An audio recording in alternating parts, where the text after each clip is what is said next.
Hello दोस्तों, स्वागत है आपका हमारी स्प्रिंग की सीरीज में। तो आज का टॉपिक होने वाला है स्प्रिंग एमवीसी कॉन्फ़िगरेशन, बट आज हम यूज़ करेंगे प्योरली जावा कोड, क्योंकि हम हैं जावा डेवलपर्स। ठीक है, तो देखो भाई, स्प्रिंग को कॉन्फ़िगर करने के लिए हमको खुद से दो कंपोनेंट को कॉन्फ़िगर करना पड़ता है। तो पहला जो कंपोनेंट है डेट इज़ फ्रंट कंट्रोलर, और दूसरा जो कंपोनेंट है वो है व्यू रिजोल्वर। फ्रंट कंट्रोलर को हम डिस्पैचर सर्वलेट भी बोल देते हैं, और व्यू रिजोल्वर की हमारे पास बहुत सारी इंप्लीमेंटेशंस होती हैं, बट हम जो यूज़ करने वाले हैं उसका नाम है इंटरनल रिसोर्स व्यू रिजोल्वर। तो भाई देखो, सबसे पहले हमने देखा था अपना XML कॉन्फ़िगरेशन। ठीक है, तो मेरे को एक फाइल मिलती थी web.xml। ठीक है, इसके अंदर मैं क्या करता था, अपने डिस्पैचर सर्वलेट को कॉन्फ़िगर करता था। तो मैं यूज़ करता था सर्वलेट टैग। यहाँ पे मैं उस सर्वलेट का कुछ भी नाम दे सकता हूँ, तो मैंने यहाँ पे दिया था डिस्पैचर। ठीक है, ये नाम की एक इंपॉर्टेंस है, तो मैंने यहाँ पे नाम दिया था डिस्पैचर, और क्लास के अंदर मैंने पास किया था fully qualified name of dispatcher servlet. उसी तरीके से हर एक सर्वलेट की एक मैपिंग होती है, तो ये दोनों नेम मैच करने चाहिए। तो यहाँ पे डिस्पैचर है, यहाँ पे डिस्पैचर है, फाइन। मतलब इस सर्वलेट के लिए ये वाली सर्वलेट मैपिंग हमने लिखी हुई है। यहाँ पे मैं पास करता था यूआरएल पैटर्न, यहाँ पे मैंने दे रखा है स्लैश। अब स्लैश का मतलब है कि मेरी वेब एप्लीकेशन के अंदर जितनी भी रिक्वेस्ट आ रही हैं, दे should pass through the front controller. ठीक है, ओके। अब देखो यार, यहाँ पे मेरा जो सर्वलेट था उसका नाम होता था डिस्पैचर। तो जो मैं दूसरी फाइल बनाऊंगा, दूसरी कॉन्फ़िगरेशन वाली जो फाइल बनाऊंगा, जिसके अंदर मैं अपने व्यू रिजोल्वर को कॉन्फ़िगर करूंगा, उसका नाम स्टार्ट होना चाहिए डिस्पैचर से। ठीक है, तो यहाँ पे मैंने दे दिया डिस्पैचर एंड ये hyphen servlet dot XML, this is mandatory. तो ये कंसेप्ट आपको समझ आ गया, मीन्स सर्वलेट का नाम हाइफन सर्वलेट डॉट एक्सएमएल। तो यहाँ पे मेरी एक दूसरी कॉन्फ़िगरेशन फाइल में बना लेता था। उसके बाद अपन क्या करते थे, अपना कंपोनेंट स्कैनिंग को ऑन। इससे हम स्प्रिंग को बताते थे कि भाई इस पैकेज के अंदर मेरे कंट्रोलर्स पड़े हुए हैं। ओके, उसके बाद आ गया था बीन टैग। बीन टैग से करता था, मैं व्यू रिजोल्वर को कॉन्फ़िगर करता था, और हमने जो इम्प्लीमेंटेशन यूज़ की थी उसका नाम था इंटरनल रिसोर्स व्यू रिजोल्वर, और क्लास के अंदर मैंने पास किया था फुली क्वालिफाइड नेम। ठीक है, अब यहाँ पे मुझे इसकी दो प्रॉपर्टीज को सेट करना पड़ता था, एक थी प्रीफिक्स, एक थी सुफिक्स। तो प्रीफिक्स में क्या होता था कि मेरे व्यू पेज की लोकेशन क्या है। तो यहाँ पे जैसे मैंने पास कर रखा है वेब INF फोल्डर के अंदर साहिल नाम का एक फोल्डर है, उसके अंदर मेरे सारे व्यू पेजेस हैं। उसी तरीके से सुफिक्स में मैं पास करता था मेरे जो व्यू पेज है उनकी एक्सटेंशन क्या है। तो इस वाले केस में मैंने जैसे JSP में काम कर रहा हूँ, तो मैंने .jsp यहाँ पे यूज़ कर लिया। तो ठीक है भाई, अब बारी आ गई है जावा कोड की। ऑब्वियसली हम जावा की बात कर रहे हैं, तो हमारी web.xml एंड जो हमारी कॉन्फ़िगरेशन फाइल है डिस्पैचर सर्वलेट.xml, इसका कंसेप्ट अब हो गया है बिल्कुल ख़त्म। तो इसकी रिप्लेसमेंट के लिए मैं एक जावा क्लास बनाऊंगा जिसमें मैं अपना डिस्पैचर सर्वलेट को कॉन्फ़िगर करूंगा। उसी तरीके से इस कॉन्फ़िगरेशन जिसके अंदर मैं अपना इंटरनल व्यू रिजोल्वर को कॉन्फ़िगर करता हूं, इसकी रिप्लेसमेंट में भी मैं एक जावा क्लास बनाऊंगा। इसके अंदर मैं अपने व्यू रिजोल्वर को कॉन्फ़िगर करूंगा। तो मेरे को लगता है भाई बातें हो गई हैं बहुत ज़्यादा, जल्दी से चलते हैं क्लिप्स के अंदर और देख लेते हैं हमारा प्रैक्टिकल स्टार्ट करने से पहले मैं बता दे रहा हूँ, कुछ लोगों को थोड़ी सी एरर आएगी इसमें, तो वो वीडियो थोड़ी लंबी हो सकती है, तो वीडियो में बने रहना। ठीक है, तो सबसे पहले हम बना लेते हैं अपना मेवन प्रोजेक्ट बनाता हूँ, एंड वेब एप्लीकेशन बना रहे हैं, तो मैं यहाँ पे वेब ऐप वाला सेलेक्ट करूँगा एंड नेक्स्ट। यहाँ पे आप कुछ भी नाम दे सकते हो, जैसे मैं दे रहा हूँ for the time being first MVC, let's say example number 1। तो ये अपना स्ट्रक्चर बनाएगा पूरा। ओके, जब तक ये स्ट्रक्चर बनाता है हम अपनी वेब MVC वाली डिपेंडेंसी को वो डाउनलोड कर लेते हैं। ठीक है, तो ये हो गया मेरा spring web MVC maven dependency. तो यहाँ से मेरे को जो भी मिलेगी मैं उठा लूँगा। तो यहाँ ठीक है, मैं 5.3.4 यूज़ कर रहा हूँ, आप कोई भी यूज़ कर सकते हो, कोई दिक्कत नहीं है। चलो, यहाँ पे मैंने डिपेंडेंसी तो डाल दी,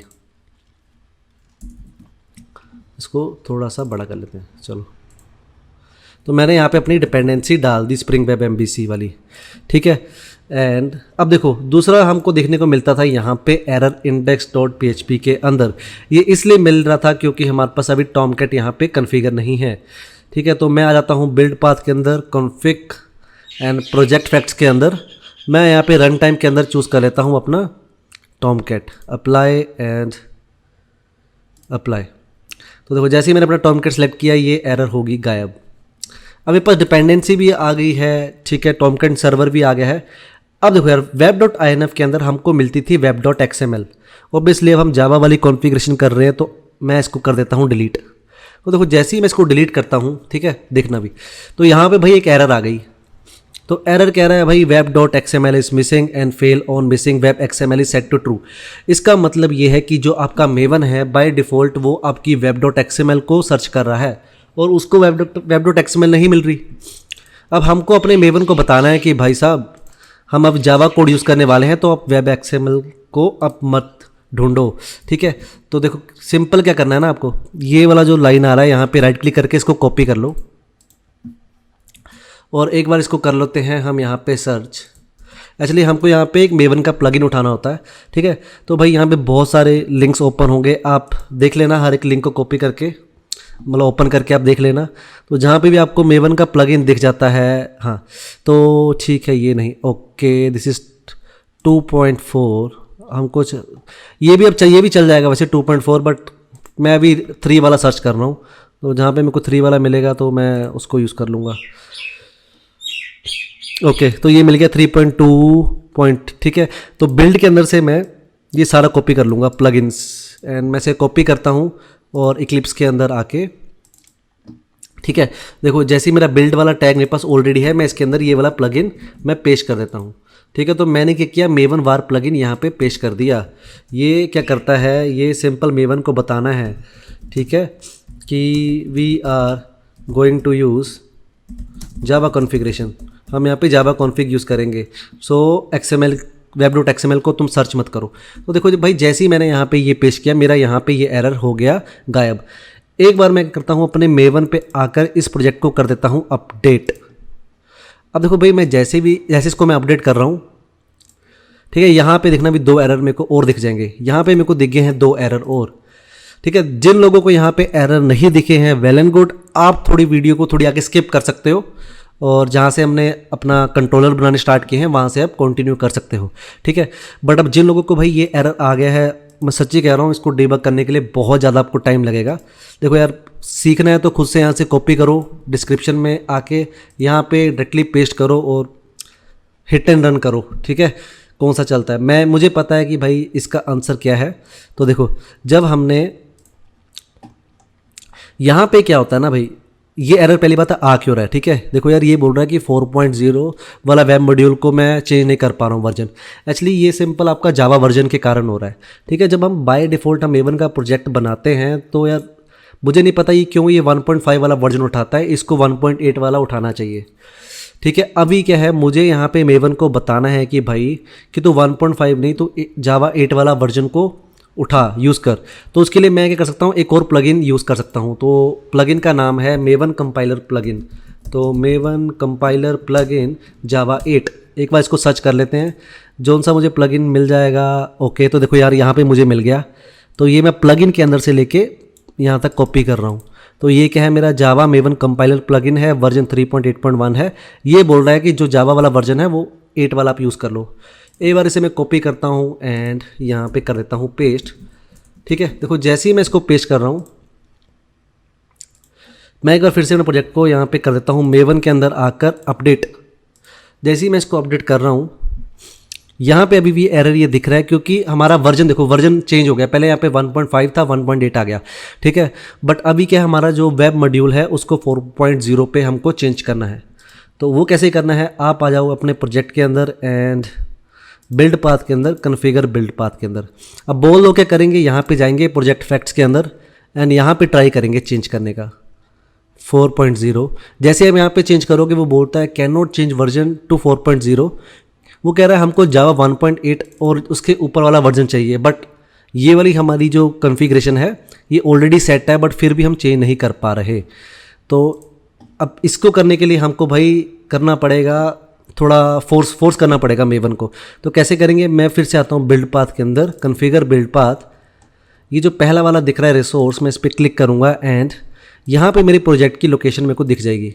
एक बार मैं यहाँ पे क्लिक करूँगा एंड ये मेरा प्रोजेक्ट है, इसके अंदर आता हूँ। यहाँ पे एक फ़ोल्डर देखने को मिलता है डॉट सेटिंग्स, इसके अंदर ये एक फ़ाइल पड़ी होगी, ठीक है। इसको कर लेते हैं एक बार ओपन। तो देखो भाई जैसे ही मैं इसको ओपन कर रहा हूँ यहाँ पे ये देखो बोल दे रहा है कि जावा का वर्जन पहले मैं चेंज करता हूँ, डेट इज़ 1.8। ओके ठीक है। और यहाँ पे बोल रहा है आपका वेब जो डायनेमिक जो मॉड्यूल है उसका वर्जन क्या है, 2.3। यहाँ पे मैं इसे कर देता हूँ 4.0। तो जैसे ही मैंने यहाँ पे 4.0 किया मैं इसको सेव करता हूँ एंड क्लोज।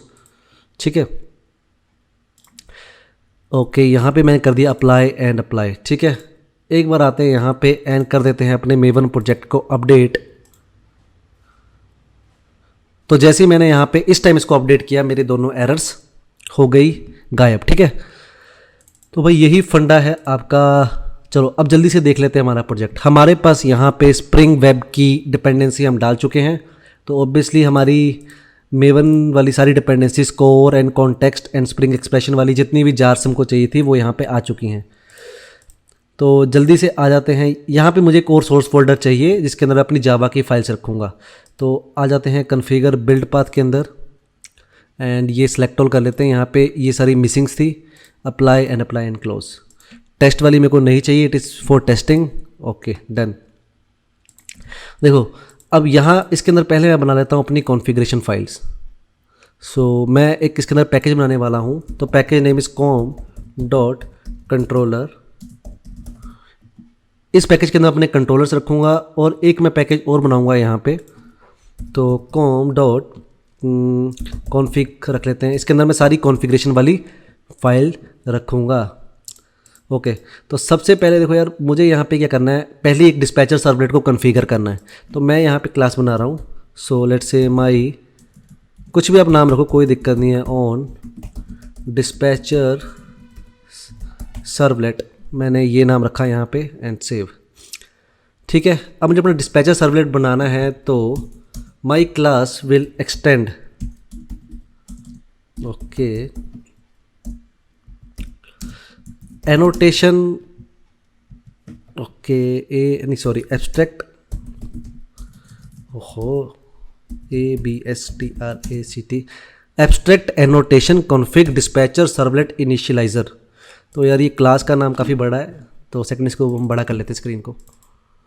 तो देखो मैंने जो क्लास बनाई थी it will extend abstract annotation config dispatcher servlet initializer. अब यहाँ पे ये कह रहा है कि भाई कुछ हमारे पास मेथड्स है अनइम्प्लीमेंटेड, उनको तुम बॉडी दे दो। तो जैसे ही मैं यहाँ पे बॉडी देता हूँ यहाँ पे मेरे को 3 मेथड दिख जाते हैं बने बनाए। अभी के लिए इसको इतना ही छोड़ते हैं। ठीक है। तो एक और बना लेते हैं कन्फिग्रेशन फाइल जिसके अंदर मैं अपनी व्यू रिजॉल्वर को कन्फिगर करने वाला हूँ। तो लेट्स से माई कॉन्फ़िग, कुछ भी आपको नाम रखना है आप रख लो कोई दिक्कत नहीं है। यहाँ पे मैंने माई कॉन्फ़िग रख लिया।